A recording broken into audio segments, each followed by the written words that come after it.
Dear students, friends, welcome in SNS maths class. आज हम लोग क्लास 12th की डिफरेंशिएशन का एक टॉपिक ले रहे हैं और differentiation of a function with respect to a function. और इसमें हम लोग आर डी शर्मा की एक्सरसाइज 11.8 के कुछ क्वेश्चंस लेंगे। उस बुक के 11.8 एक्सरसाइज में 20 क्वेश्चंस और 10 examples, so 30 questions are there. लेकिन जब आप ध्यान से उस एक्सरसाइज को देखेंगे तो आपको महसूस होगा कि most of the questions are actually of inverse trigonometric function. उसमें ज़्यादातर क्वेश्चन जो है वो इनवर्स ट्रिग्नोमेट्रिक फंक्शन के क्वेश्चन हैं। और मुझे उम्मीद है कि इसके पहले आप लोगों ने जो डिफरेंशिएशन की जो प्रीवियस एक्सरसाइजेज हैं, वीडियोस हैं, उनको देखा होगा। सो उसी कंटिन्यूटी में हम लोग अब पहुंच गए हैं differentiation of a function with respect to function. थोड़ा सा हम स्टार्ट करने से पहले एक चीज़ समझ लेते हैं कि यहाँ इसका मतलब क्या होता है। सी, हम ये क्वेश्चन की लैंग्वेज कुछ इस तरह होगी कि एक फंक्शन एफ एक्स होगा और उसको हम डिफ्रेंशिएट करेंगे विद रेस्पेक्ट टू एक्स की जगह ना हम एक दूसरे फंक्शन जी एक्स से डिफ्रेंशिएट करेंगे। तो ये क्वेश्चन चलेगा कैसे कि हम सपोज करेंगे कि u हमारा एफ एक्स हो गया, राइट, और सपोज v जो है वो जी एक्स हो गया। अब हम इस u को with respect to x differentiate कर देंगे और एफ डैश एक्स आ जाएगा। देन उस v को भी क्या करना है, डिफ्रेंशिएट कर देना है विद रिस्पेक्ट टू x। और अब अगर इन दोनों को डिवाइड कर दिया जाए, that means du by d x को अगर डिवाइड कर दिया जाए dv बाई डी एक्स से, तो ये dx कैंसिल हो जाएगा और हमारे पास बच जाएगा du बाई डी, और ये आंसर हो जाएगा एफ डैश एक्स अपॉन जी डैश एक्स। सो सी नाउ, अब जरा इस कैलकुलेशन में देखिए, ये जो हम लिख रहे हैं du by d v, that mean differentiating u with respect to v। और v क्या है, u भी एक फंक्शन है, v भी एक फंक्शन है, यानी एक फंक्शन को दूसरे फंक्शन के रेस्पेक्ट में डिफ्रेंशिएट कर रहा है।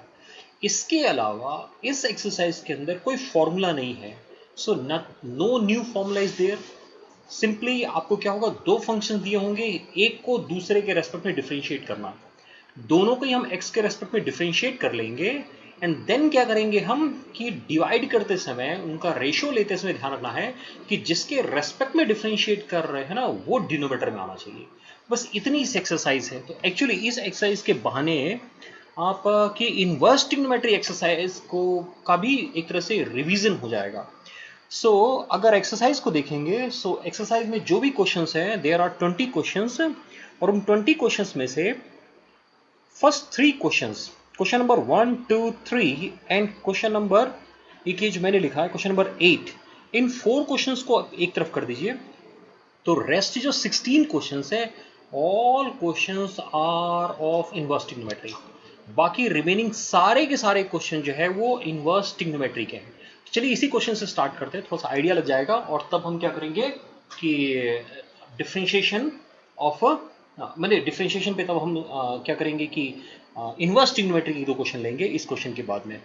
सो इस क्वेश्चन के अंदर एक फंक्शन हमारा u हमने जो ले लिया है वो हो गया cos x की पावर sin x, ओके, और दूसरा v जो है वो हो गया sin x की पावर cos x। अब ये क्वेश्चन हमारा जो है ये किसको मैच कर रहा है, ये लॉगरिथमिक डिफरेंशिएशन को मैच कर रहा है। अगर आप ध्यान से देखेंगे, क्योंकि f x to power g x के फॉर्म में हमें क्वेश्चन गिवन है। सो क्या करते हैं, इसको हम ऐसे क्वेश्चन को सॉल्व करने के लिए क्या करेंगे, इसको ई टू की पावर में लिखेंगे। तो इस क्वेश्चन को हम इस तरीके से एक्सप्रेस कर सकते हैं, राइट। सिमिलरली इस सेकेंड फंक्शन को भी हम ई के फॉर्म में इस तरीके से एक्सप्रेस कर सकते हैं। और ये हमने लॉगरिथमिक की जो एक्सरसाइज है और उसके जहां हमने प्रॉब्लम सॉल्व किए थे वहां पर आपने ये मेथड पढ़ा होगा। सो अगर इस क्वेश्चन में ये कैसे लिख रहे हैं आपको क्लियर नहीं हो रहा है, तो एक बढ़िया तरीका क्या है कि लॉगरिथमिक एक्सरसाइज को अगर आप पहले कर लेंगे, एक चीज ध्यान रखिए, before you start this exercise, अगर मुझे आर डी शर्मा की पर्टिकुलर बुक से इसको एक्सरसाइज को करना है, तो मुझे लॉगरिथमिक एक्सरसाइज वाली एक्सरसाइज और इनवर्स ट्रिग्नोमेट्री की एक्सरसाइज अगर आती है, तो ये एक्सरसाइज मेरे लिए बिल्कुल ही सिंपल सी एक्सरसाइज है, एक ऑर्डिनरी एक्सरसाइज है, ओके। आइए डिफरेंशिएट करते हैं अब। Now we are differentiating with respect to x. On this side we have du by dx, यहाँ क्या हो जाएगा, आपको पता है ई का डेरिवेटिव तो ई का वही, ई के डेरिवेटिव तो कोई चीज नहीं होता। अब बारी आ गई हमें क्या करना है कि इसको डिफरेंशिएट करना है। ई के बाद चेन रूल अप्लाई कर रहा है। सो ये रहा हमारा first function, log cos x का डेरिवेटिव हुआ 1 बाई कॉस एक्स, और cos x का डेरिवेटिव माइनस का sin x, ये लिख सकते हैं। Then plus this time sine को डिफरेंशिएट करेंगे तो cos x आएगा, और log cos x को हम एज सच छोड़ देंगे। थोड़ा सा इसको सिंप्लीफाई कर लेते हैं। इसको मैं दोबारा लिख सकता हूं cos x to power sin x, नहीं, और इस ब्रैकेट में हम चाहें तो ये रहा माइनस का sin x, और sin बाई कॉस को लिख देते हैं tan x। सो माइनस का sin x plus tan x हो जाएगा, और on this side you will have cos x log cos x। Okay, ये एक डिफरेंशिएट हो गया। नहीं, ये हमारा सिंपल सा डिफरेंशिएशन हो गया। अब इस सेकंड को डिफरेंशिएट कर रहे हैं। सेकंड मतलब dv बाई dx। ओके, यानी यहां आ जाइए, हम इसको डिफरेंशिएट करने जा रहे हैं। सो ई का derivative no change, as such लिख दें cos x log sin x। Okay, now first function cos x, log sin x का डेरिवेटिव, log sin x में log का डेरिवेटिव होगा 1 अपॉन x, और तब sin x को जब डिफरेंशिएट करेंगे सो बन जाएगा cos x। Then again we have plus sign, नहीं, next one is our plus sign. Then this time हम cos को डिफरेंशिएट करेंगे, और cos का डेरिवेटिव होता है माइनस का sin x, और log को हम लोग ऐसे ही लिख देते हैं। सो एक स्टेप सिंप्लीफिकेशन करेंगे। इसको e to power cos x log sin x किसकी जगह पे लिखा गया था, ये हमने, क्योंकि यहाँ पे ना हम इसी को तो लिख के लाए थे। आप ये क्वेश्चन में देखेंगे, यस दिस वन, इसको हमने इस तरह से लिखा है ना। तो अब हम क्या कर रहे हैं, बस इसको रिप्लेस कर रहे हैं। जब इसको रिप्लेस करेंगे तो ये sin x to power cos x बन जाएगा, और यहाँ ब्रैकेट में इस cos x को रहने देते हैं, और cos बाय sin को cot x लिख देते हैं। ये रहा minus, now you have sin x log sin x। Okay, अब ये दोनों को डिवाइड कर दीजिए। दैट मीन क्या करना है, du बाई dx को dv बाई dx, यानी ये रहा du बाई dx और ये रहा dv बाई dx, बस दोनों को डिवाइड कर देना है। और अब जैसे ही दोनों को डिवाइड करेंगे तो क्या होगा कि आंसर आ जाएगा। अब इसमें फर्दर सिंप्लीफिकेशन की कोई पॉसिबिलिटी हमें नजर नहीं आ रही है ना। हम फर्दर क्या इसमें सिंप्लीफिकेशन करेंगे, तो क्योंकि फर्दर सिंप्लीफिकेशन पॉसिबल नहीं है तो बस डिवाइड करके जो भी लिखेंगे वही आंसर होगा। तो ये एक सिंपल सा क्वेश्चन हो गया। सो नाउ ये differentiation of a function with respect to a function के बहाने एक्चुअली मतलब उसके कारण हमारा एक लॉगरिथमिक एक क्वेश्चन की का रिवीजन हो गया। Okay, let me come to the another one. मैं एक दूसरे क्वेश्चन पे आता हूँ। ना here it is another one.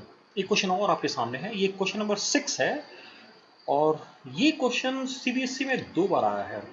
अगर बुक की एडिशन और बुक के को अगर हम मानते हैं तो उसमें ये सीबीएसई 2014 और 2016 2 साल ही आया हुआ है ना। अब हम एक सिंपली किस एक्सरसाइज पे आ गए, अगर हम ध्यान से देखें तो हमारी ये नॉर्मल एक्सरसाइज है, और ये एक्सरसाइज हमारी किस बेस की है, ये एक्सरसाइज हमारी किसके लिए है, ये सिंपल इनवर्स ट्रिग्नोमेट्री की एक्सरसाइज जैसा बिहेव होगा। मीनिंग पहले क्या करना है आपको, इसको u लिख देता हूं मैं। u मतलब tan inverse root 1 plus X square minus, और v लिखेंगे तो v है हमारा secant inverse 2x over 1 plus X square. बाद में हम आएंगे कि x माइनस 1 to 1 का क्या मीनिंग है ना, और ये अगर ये प्रिंसिपल वैल्यू को रिप्रेजेंट कर रहा होगा तो बहुत कुछ ज़्यादा चेंज नहीं करना। अब ये 2 क्वेश्चन है हमारे पास, है ना, एक एक करके सॉल्व करते हैं। अब इसके लिए सी x को मैं क्या पुट कर सकता हूँ, क्योंकि रूट के अंदर यहाँ पे सी ये रूट के अंदर 1 प्लस टेन स्क्वायर है। अब रूट के अंदर 1 प्लस टेन स्क्वायर, इसका मतलब x के प्लेस पे या तो टेन थीटा या कॉट थीटा, यही दोनों वर्क करेगा। तो क्या करते हैं, हम सिंपल x को टेन थीटा ले लेते हैं। बाद में अगर आपको बाद में ऐसा लगता है कि नहीं कॉट लेना ज़्यादा बेनिफिशियल था, तो आप चेंज कर सकते हैं ना। नहीं, क्योंकि अभी याद तो हमने किया नहीं है, कि हम पहले बता दें कि क्या लिखने वाले हैं। और फ्रॉम हेयर थीटा जो हो जाएगा उसको मैं लिख दूंगा टेन इनवर्स एक्स। ओके, अब ये u क्या होगा, टेन इनवर्स। हम कुछ फॉर्मूले डायरेक्ट अप्लाई कर रहे हैं। सी, अब ये है 1 प्लस एक्स स्क्वायर ना, अब x को हमने पुट किया टेन थीटा, तो 1 प्लस टेन स्क्वायर थीटा क्या होगा, सिकेंड स्क्वायर थीटा। और जब ब्रैकेट के बाहर लाएंगे तो ये हो जाएगा सिकेंड थीटा माइनस 1। और यहां पर क्या है, अभी x को हमने टेन थीटा कहा है तो टेन थीटा लिख देते हैं। ओके, चलिए अभी ये ना, ये क्वेश्चन ना मुझे ऐसा लगता है जैसे कि अभी हम ट्रिग्नोमेट्री और इनवर्स ट्रिग्नोमेट्री ज़्यादा सॉल्व कर रहे हैं, डिफरेंशिएशन का रूल बहुत कम है। अभी इसको मैंने सेकेंड को कॉस में चेंज किया और एलसीएम लिया, क्योंकि आपने ऑलरेडी ट्रिग्नोमेट्री पढ़ी हुई है। तो क्या करेंगे, जब साइन कॉस में कन्वर्ट करेंगे तो यू विल गेट दिस। क्या करना है, सिर्फ साइन कॉस में कन्वर्ट कर लीजिए। और अब 1 माइनस कॉस का, फॉर 1 माइनस कॉस थीटा होता है 2 साइन स्क्वायर थीटा बाई 2, और साइन थीटा होता है 2 साइन थीटा कॉस थीटा। सी 2 कैंसिल हो गया, और ये साइन थीटा बाई 2 ना, 2 sine theta by 2 cos theta. Sine theta होता है 2 sine theta by 2 cos theta by 2, तो ये हमारा साइन से एक साइन कैंसिल हो गया, यानी हमारे पास अब क्या बच गया है, tan inverse sine by cos is tan theta by 2, which is simply theta by 2. That means 1 by 2 tan inverse x. So now if you differentiate it, see, अब du by dx, नहीं ऐसा नहीं लग रहा है कि लास्ट में सिर्फ एक स्टेप में डिफरेंशिएशन के नाम का तो बस फॉर्मूला अप्लाई किया हमने, नहीं, डिफरेंशिएशन के नेम पे तो सिर्फ एक छोटा सा फॉर्मूला अप्लाई किया, रेस्ट तो क्या हो रहा है, रेस्ट तो the whole part is our simplification. So जो भी ना एक्सरसाइज इनवर्स ट्रिग्नोमेट्री की एक्सरसाइज है, उसमें इनवर्स ट्रिग्नोमेट्री की या तो डायरेक्ट फॉर्मूले हैं, फॉर्मूले का एप्लीकेशन है, और otherwise you need to know the formula of trigonometry. Trigonometry हमारी सिर्फ हेल्प करता है इसमें। आइए जैसे एक क्वेश्चन और देखते हैं। हियर वी हैव डी, इसमें v में है। अब ये second square 2x over 1 plus X square, देखिए अगर मैं इसमें x को टेन थीटा पुट करता हूं, अगर इसमें भी x को टेन थीटा पुट करते हैं तो ये बन जाएगा 2 tan theta divide by 1 plus ten square theta. Okay, now second inverse, अब ये 2 tan theta by 1 plus ten square theta जो है, ये फॉर्मूला है साइन 2 थीटा का। ओके, ये फॉर्मूला हमारा साइन 2 थीटा का है, यहां तक ठीक है, नहीं।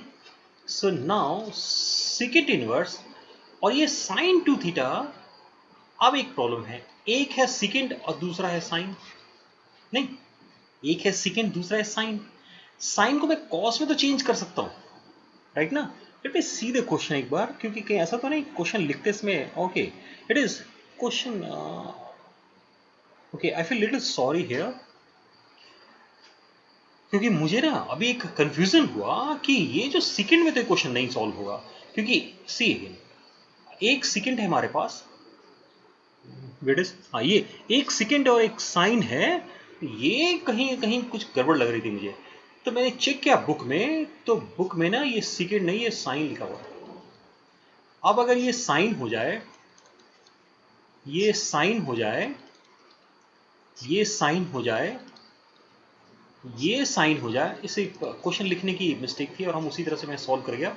तो sine inverse sine two two theta होता है, तब ये क्वेश्चन कितना सिंपल हो गया।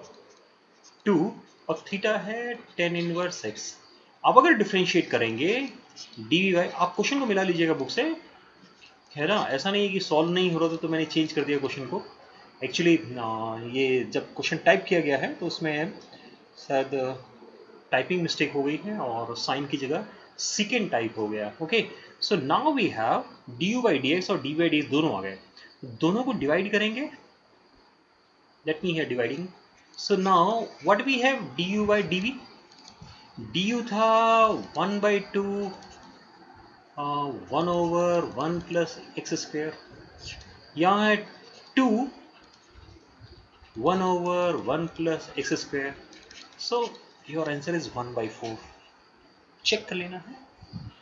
अब एक चीज ये हो सकता है कि अच्छा आंसर आ गया, आंसर तो आ गया भाई, ये क्या है फिर, है ना, व्हाट इज दिस, ये क्या था, इसका तो कोई यूज ही नहीं हुआ। सो इसका यूज इसलिए नहीं हुआ है क्योंकि प्रिंसिपल ब्रांच को मैं यहाँ लिख देता हूँ, हमने क्या लिया था, हमने लिया x को tan थीटा, राइट, और x की वैल्यू है -1 से लेके 1 तक। इसका मतलब tan थीटा की वैल्यू -1 से 1 तक है।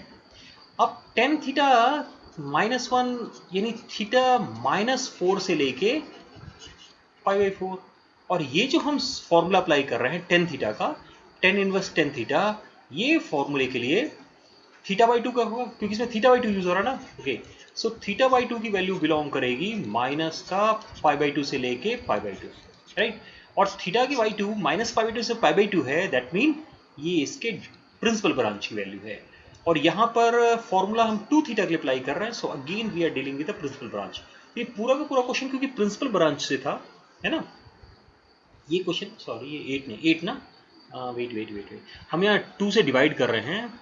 आपको लगेगा बाद में कि कुछ गलत लिखा गया क्या ना, 2 से डिवाइड किया π/8, और प्रिंसिपल ब्रांच होता है -π/2 से लेके π/2, तो so it belongs to the principal branch, है ना, इसलिए शायद ये -1 से 1 आपके मोस्ट ऑफ द क्वेश्चन में ना, इवन जो बुक हमारी है, जिस किताब हम क्वेश्चन ये एक्सरसाइज ले रहे हैं, उसके बहुत सारे क्वेश्चन में ना आप इस तरह से वैल्यूज लिखे देखेंगे, लेकिन मुझे लगता है कि मोर देन 90% क्वेश्चन ऐसे हैं कि वो प्रिंसिपल वैल्यू से को रिलेट कर रहे हैं। और मतलब ये मेरा अपना पॉइंट ऑफ व्यू है कि if you are preparing for only JEE mains ना, इवन उस केस में प्रिंसिपल वैल्यू से ही काम चल जा रहा है। हाँ, if you are preparing for also for advance, then जो अदर देन प्रिंसिपल वैल्यू के जो क्वेश्चन है वो भी मुझे थोड़े आने चाहिए, वो तब ज़्यादा अच्छा रहेगा। Okay, so now I have selected one more question for you. हम in differentiation of a function with respect to a function study कर रहे हैं, तो साथ ही साथ अच्छा है कि हमारा एक और तरह के क्वेश्चंस की प्रैक्टिस हो जा रही है। वो क्या है, हम एक मतलब ये बोल सकते हैं कि आप हम उसके साथ में इनवर्स ट्रिग्नोमेट्री के क्वेश्चंस की इजीली पर हम एक तरह का रिवीजन कर रहे हैं, है नहीं। ओके, सी अगेन, इस क्वेश्चन में u दिया हुआ है tan inverse x over 1 minus x square, और यहाँ मैं v लिख देता हूँ। v दिया हुआ है क्योंकि दोनों क्वेश्चन ये दोनों को डिफ्रेंशिएट ही तो करना है, और डिफ्रेंशिएशन से भी पहले डिफ्रेंशिएशन कम, बल्कि मुझे क्या करना है कि इसको सिंप्लीफाई करना है। सो अगेन हम क्या करेंगे, सिंप्लीफाई करेंगे। अब देखिए, x को मैं साइन थीटा लूँगा, ये कॉस बन जाएगा। इसने साफ साफ कह दिया है कि x को साइन थीटा ले लो भाई, तो मैं आसानी से सिंप्लीफाई हो जाऊँगा। देख लो, जस्ट सी, x को हमने साइन थीटा पुट किया, √1 minus sin square theta cos square theta, so simply cos theta. So that means you have tan inverse tan theta, और अगर थीटा की वैल्यू -π/2 से π/2 के बीच में है तो हम ये थीटा लिख सकते हैं। और अगर यहाँ ध्यान से देखें तो ये -1/2 से √1/2, किसके लिए, साइन के लिए ना। x को हमने साइन थीटा पुट किया है, तो इसका मतलब ये x का वैल्यू कहाँ से कहाँ, थीटा का वैल्यू हो गया माइनस का π/4 से लेके, एक्चुअली इस क्वेश्चन में हमने x लिया है साइन थीटा, ओके, और क्योंकि x की वैल्यू माइनस का 1/√2 से लेके 1/√2 है, तो थीटा हो जाएगा माइनस का π/4 से लेके π/4, that belongs to the principal branch. It mean हम थीटा लिख सकते हैं, और थीटा लिखेंगे तो ये बन जाएगा साइन इनवर्स x। आइए इस क्वेश्चन पे आते हैं। Again x sine theta work करेगा, है ना, 2 थीटा का फॉर्मूला बनने वाला है, sin inverse, so 2, okay, now 2 sin theta cos theta, so you have sin inverse sin 2 theta, or simply 2 theta, that is 2 sin inverse x। see again, 2 theta कहाँ से कहाँ तक लाई करेगा, 2 थीटा 2 से मल्टीप्लाई करोगे इसको, तो 2 से मल्टीप्लाई करेंगे तो ये π/2 से π/2 आ जाएगा। सो स्टिल प्रिंसिपल ब्रांच, ये प्रिंसिपल ब्रांच है, तो इसका तो हम इस तरीके से लिख सकते हैं। बस अब तो क्या करो, दोनों को डिफरेंशिएशन तो ईजी है। In differentiation of a function with respect to function को जब हम डिफरेंशिएट करेंगे तो हमारे मोस्ट ऑफ द क्वेश्चंस, बल्कि मैं तो कहता हूँ 99% क्वेश्चन जो है उसमें डिफरेंशिएशन कहाँ है, अब डिवाइड कर दो, du बाय dv ना, v डिनोमिनेटर में जाएगा तो 2 डिनोमिनेटर में जाएगा। So again what we are doing, we are using only the simplification technique. So ये सारे के सारे क्वेश्चन एक सिंपल सिंप्लीफिकेशन टेक्निक पे बेस है, nothing else. So I hope कि आपने एंजॉय किया वो एक्सरसाइज। हमने यहाँ पर 3 क्वेश्चन सॉल्व किए हैं, नहीं हमने 3 क्वेश्चन सॉल्व किए इस टॉपिक से। Only 20 question are there. और जब मैंने इन क्वेश्चंस को एक बार थोड़ा सा चेक किया है, जैसे अभी ये क्वेश्चन एक अकॉर्डिंग टू दैट बुक है ना, अभी बुक के अकॉर्डिंगली ये भी 2014 का क्वेश्चन है। और अभी जो एक क्वेश्चन और मैंने लिया था वो भी बोर्ड एग्जाम का ही क्वेश्चन है for this year. That mean this year means CBSE 2021 में जो बोर्ड एग्जाम होगा उसमें इस टॉपिक से, that mean differentiation of a function with respect to function का क्वेश्चन नहीं आने वाला। लेकिन हम इसके क्वेश्चन कुछ कर सकते हैं। इससे एक फ़ायदा होगा कि इन्वर्स ट्रिग्नोमेट्री एक्सरसाइज में जिन लोगों को वहाँ थोड़ी बहुत प्रॉब्लम आ रही है उनका एक तरीके से ये रिविजन हो जाएगा। नहीं, अगर वो इस एक्सरसाइज को कर लेंगे तो उनके लिए क्या होगा, उनके लिए सिंपल एक रिवीजन है। सो आई होप आपने एंजॉय किया होगा। और भी क्वेश्चन सॉल्व करिए, कुछ सिलेक्टिव क्वेश्चन ले लिए, 30 question are there, so no need to solve 30 question, just pick 10 question. 30 है तो 10 क्वेश्चन, 1/3 क्वेश्चन भी बहुत है। बल्कि अगर 1-2 क्वेश्चन और कम करके आप 7-8 क्वेश्चन भी इसमें से अच्छे हैं, आपको ठीक लगते हैं, जहां आपको थोड़ा कंफ्यूजन लग रहा है, जस्ट पिक दोज क्वेश्चन और सॉल्व करिए, एक्सरसाइज कंप्लीट हो जाएगी आपकी। So thank you very much for watching this video, keep watching my channel. अगर अभी तक आपने सब्सक्राइब नहीं किया है तो चैनल को पहले सब्सक्राइब कर लीजिए ताकि आपको नोटिफिकेशन मिलता रहेगा। नोटिफिकेशन मिलता रहेगा तो हम जब भी कोई +2 से रिलेटेड वीडियोस अपलोड करेंगे तो आपको पता लग जाएगा। So once again thank you very much.